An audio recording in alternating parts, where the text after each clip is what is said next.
I came from England when I was 19 years old.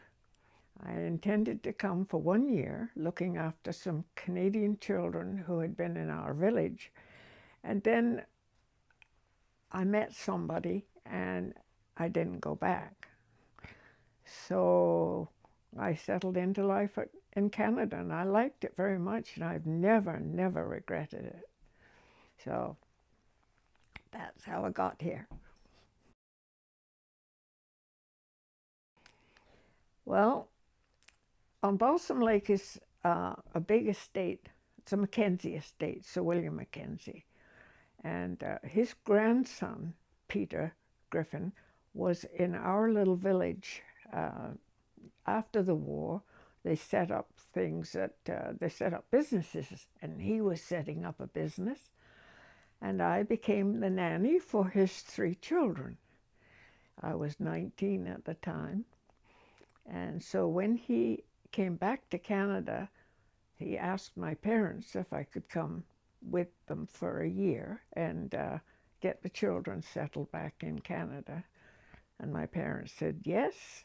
So I came on one of the old North Star airliners. It was a dreadful flight, 13 hours in the air, and I was sick. I'd eaten my candy ration the night before, and so my stomach was just a little bit dicey. And so I filled my bag, and I filled the bag next door, and I didn't look after the children at all on the flight. So we came first to Balsam Lake, to the estate, and then moved into Lindsay, and I've been here ever since. That was September 1947. So I've never regretted being here. That's it.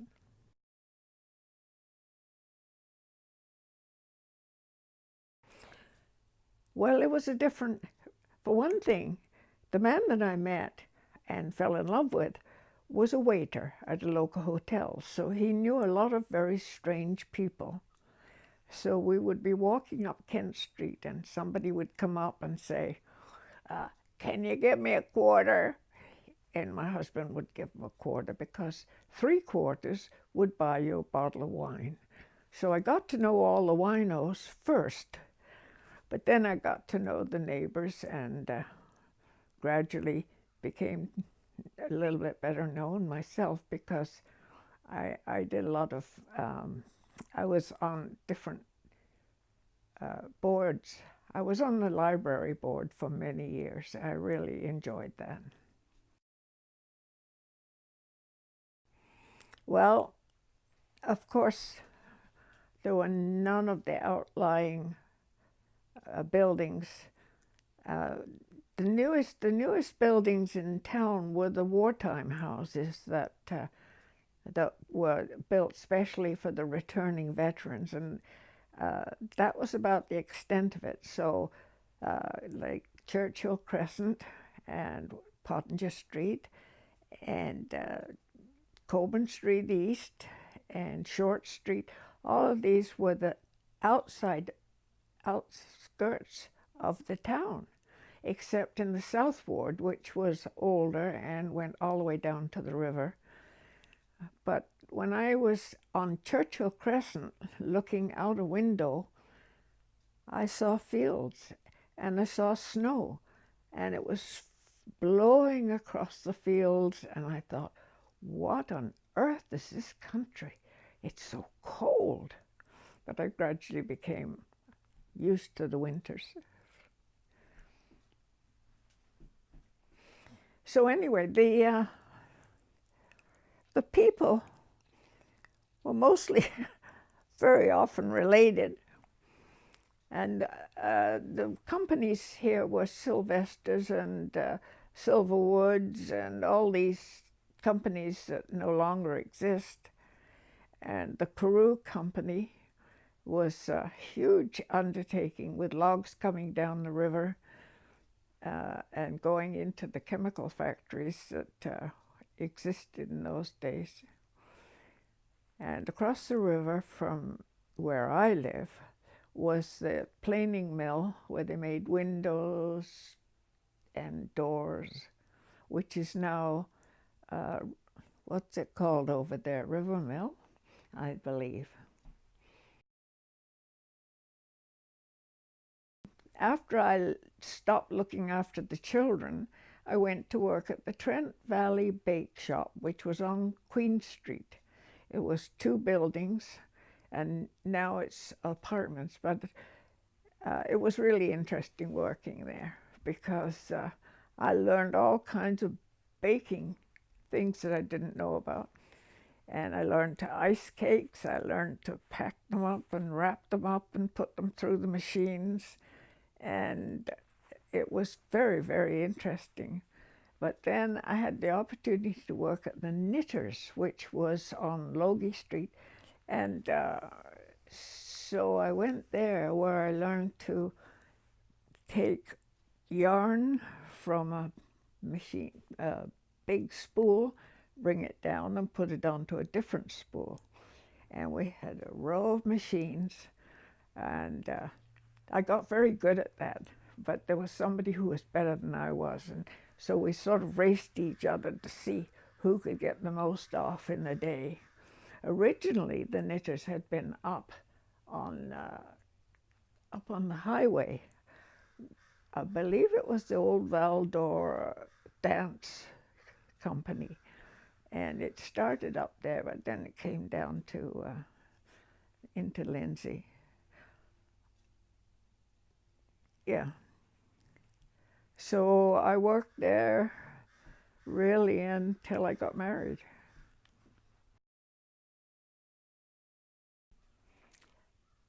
What was interesting were the railroad centers. Like on Caroline Street was a railroad station, and it had a beautiful curved front area where you could, in the waiting room.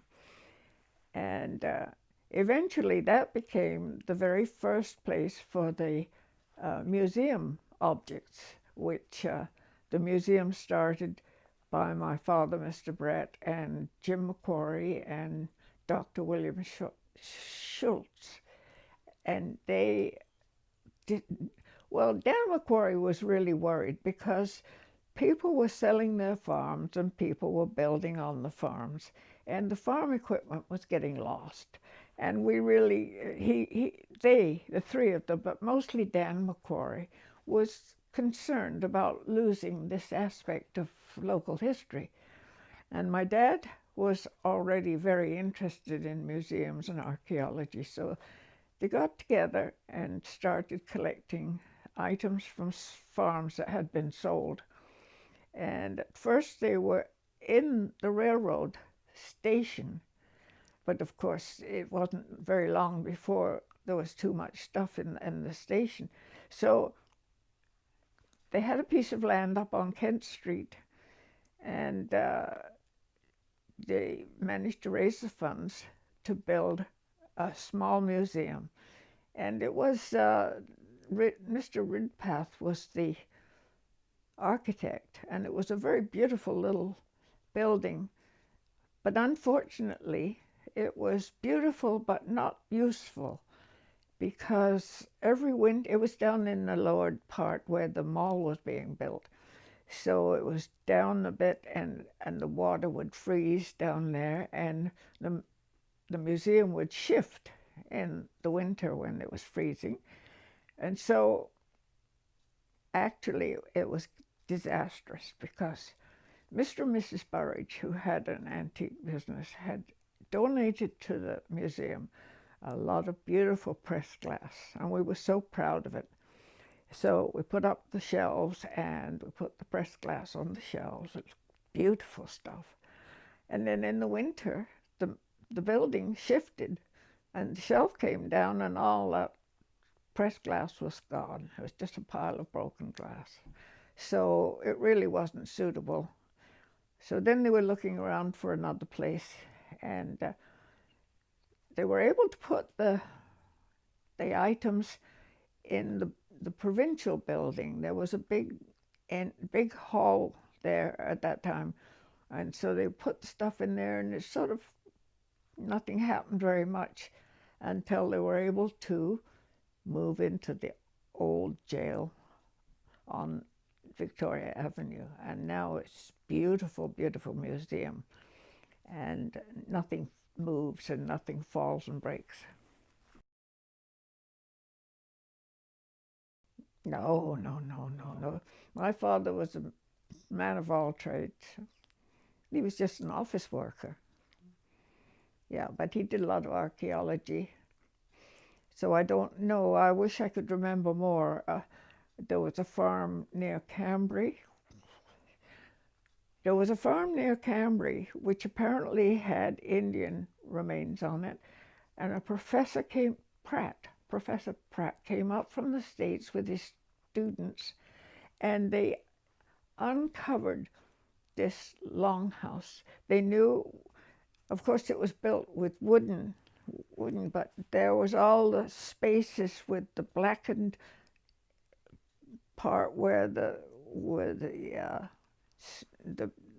logs had gone up, and they found all kinds of interesting things there. And it was the largest longhouse in this area. And so, but when the dig was done and the students left, it was all covered up again. So I wouldn't even know where to find it anymore.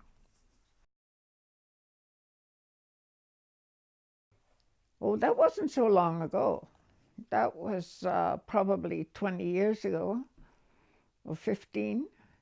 And the black bear must have been down by the river, and it came up between my brother's house, well, the entrance to Rivera Park, and it walked along St. Paul's Street, and everybody was getting in an uproar, but so it decided to go back down again, and so it turned to the west and went down to the river again, and we never saw it again. I guess it decided that Lindsay was not the right place for a bear. We had a deer here too, right on this property, but the Lands and Forest, as it was, they came and took it away, or chased it away.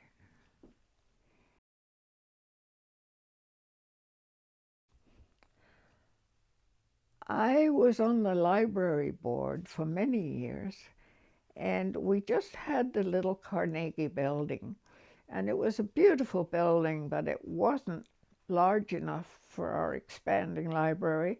And also the children's library was down steps, and it was really dangerous in a way if there was ever a fire.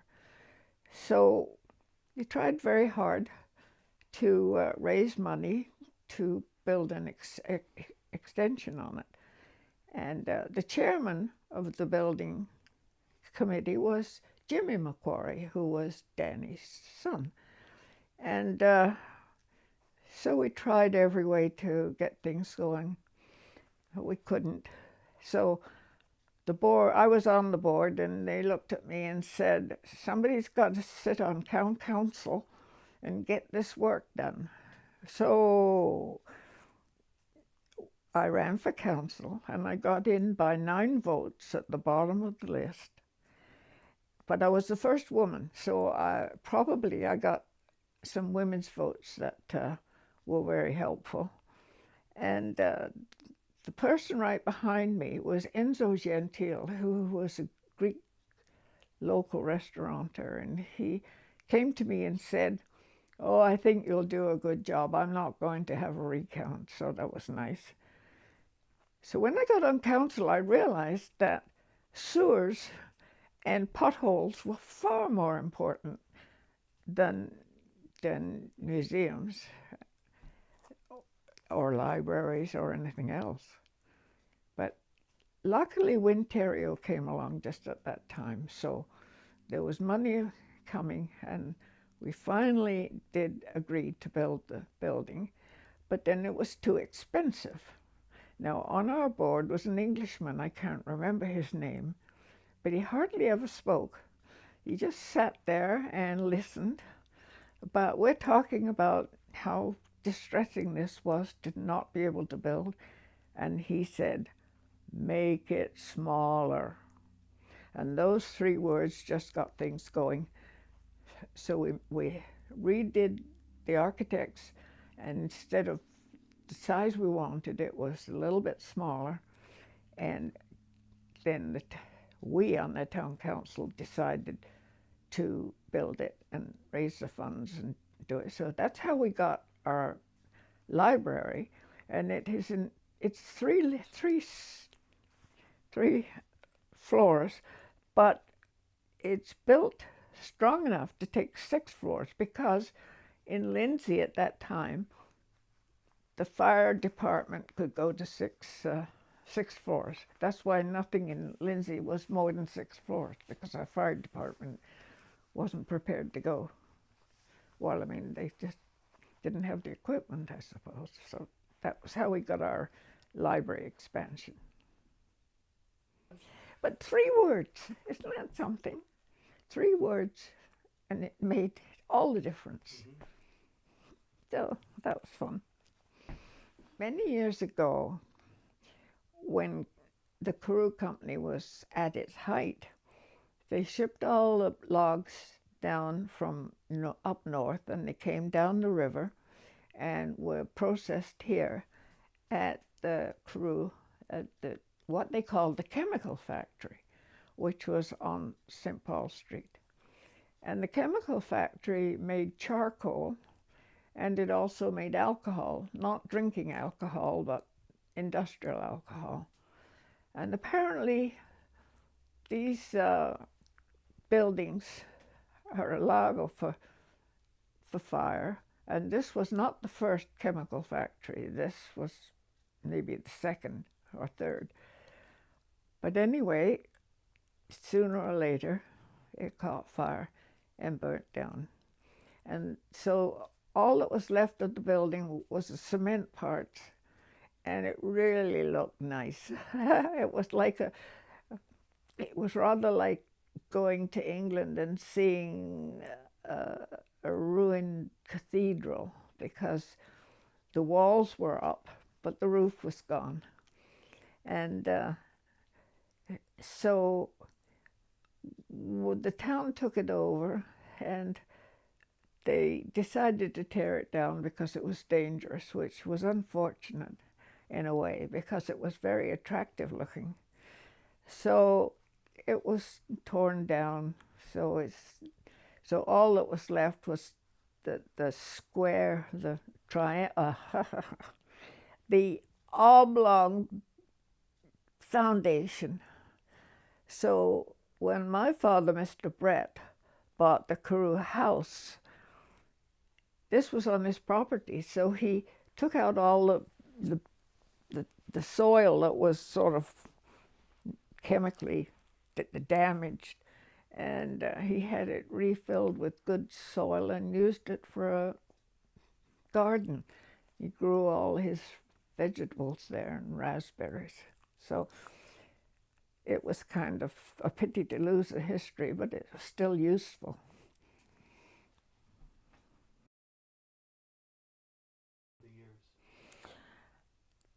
One of the changes that has been beneficial, even though we complain about potholes, was that the streets, many of the side streets, were treated with tar and gravel to make a surface. And of course, that wasn't really the best thing in the whole world. And at one time, I was babysitting 2 little children on a small street here near John Street, and they were out in the yard, which was supposed to be closed in, and I was doing the housework. And when I went out to see them, make sure they were fine, they had got out through the gate and onto the street where the tar and the sand was, and they were covered with tar. And their parents were not there, and I was so glad they were not there. So I phoned a local grocery store, which in those days delivered 1 item. So I got them to deliver turpentine to me, and I got the children cleaned up before the parents saw them. But it was a horrible experience. So I'm very glad that they don't tar and sand the streets around here anymore. At least they have a surface, even if they are potholed.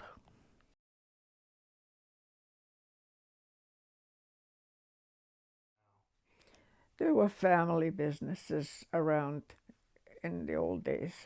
There were the Bakers and the Baldwins and Drury's. And these were such great businesses, and you knew the people and they knew you. They'd phone you and say, well, isn't it time for you to get your coal in or your whatever it was you burned? And you could go to the grocery store and just give your order, and they would deliver it to your door. It was more like a big family on Kent Street, I would say. There was Tangney's store with 3 Tangney brothers, and people went there, and they knew you well enough to say, no, you wouldn't like that. I don't think that would do for you. Look at this one. And it wasn't necessarily more expensive. It may be cheaper, but they knew they'd been in your home, and they knew it wouldn't fit. So they'd tell you so. And then there was Gregory's drugstore on the corner. It was the same. They knew you. And like a whole bunch of stores that you got to know, and they got to know you. So if you went to a ladies' wear store, she'd say to you, no, that doesn't suit you at all. Don't buy that. And you believed them, so you didn't buy it. That was the way they would care for you. My husband worked at the Canadian Arsenals, and once a year they would take us on the train and we'd go to Orillia and have a great day in Orillia, and that was a lot of fun. All the people from the Canadian Arsenals would be out there, and the kids would love it there because of those big Indian statues in Orillia, and that would really, I have their pictures sitting on the bottom of that's a long time ago. Canadian Arsenal closed, I'm not quite sure when, but it was very sad for us when that business went out. But you know, we had businesses come in. John Thomas started out with he was making baby tenders, which was a very nice baby seat with a tray all around. It was very safe and nice. But then he moved into antennas because televisions were coming along and people needed their own antennas. So he formed the antenna company, which hired a lot of people. Yeah. Well, there were quite a few businesses. There was Fleetwood, which made trailers. It did very well. And the Visking was the largest company. And except for the hospital, the Ross Memorial Hospital, it hired more people than anybody. And I worked there for a short while. It was quite interesting. They made casings for sausages and other items, but mostly it was that. So you'd be on a machine, and there's a roll of casing, and it would come through, and you'd run it onto a rod and put the rod into a box that had holes for the rod ends, and that would hold the casing in place because it was now all shriveled up into a little amount. And then you kept placing it, and then higher and higher. And then you shut the lid, take out the rods, and start it all over again. So that was an interesting, and I enjoyed working there. And the same girl that raced me at the knitters used to race me at the Visking, and we would see who could do the most output. I don't know why, why we worked so hard. We got paid the same. But that was an interesting place. And then there was the brake shoe. that made brake shoes. Mind you, the brake shoe wasn't very healthy. They were made of asbestos, and so people got it in their lungs. And my brother-in-law died of that disease. But still, it hired a lot of people. So on the other side of the road was this chromium plating business too. But unfortunately, what we didn't realize was it was expelling chemicals that were going down into the Scugog River. And it was called tarred metal. No, that wasn't it. But it sent down chemicals into the Scugog River that were not healthy. And consequently, the bottom of the river is filled with really bad stuff. And so the trench system has never been dredged up this little branch because of it would go down into the lakes. It was pretty bad. They don't want to stir it up, but it's down in there still. And I know because my son-in-law was working for the town at the time that they were testing it. So they just leave it alone. Nobody talks about it anymore.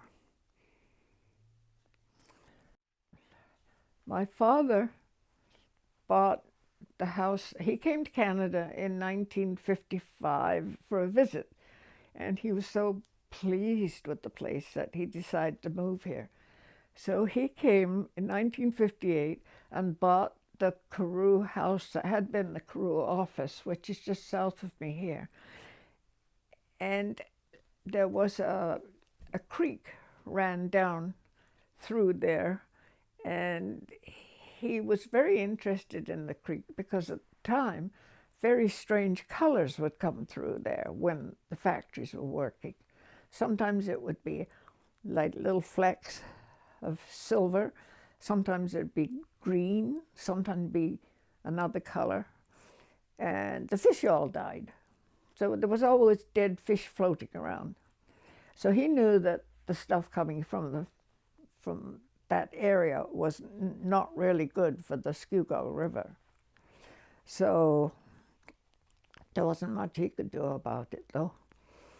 But it was unfortunate because we've really polluted our river very badly.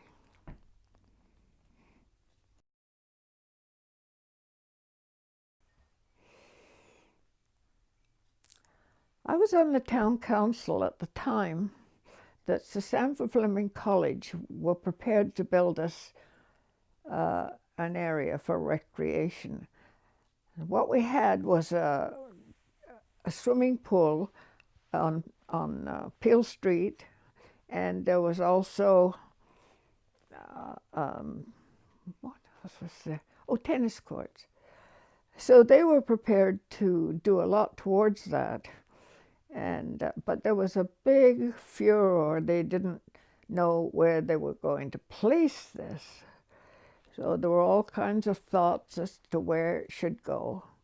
And so finally, I happened to be the chairman of that year. So I finally called a meeting, and I said they had to make up their minds where they were going to put it. And so they decided that it would go up near the college on that property up there. And so that's where it went. A lot of people felt that was out of town, but really and truly, as the town expanded, it was in town after a while. So that's where it is now.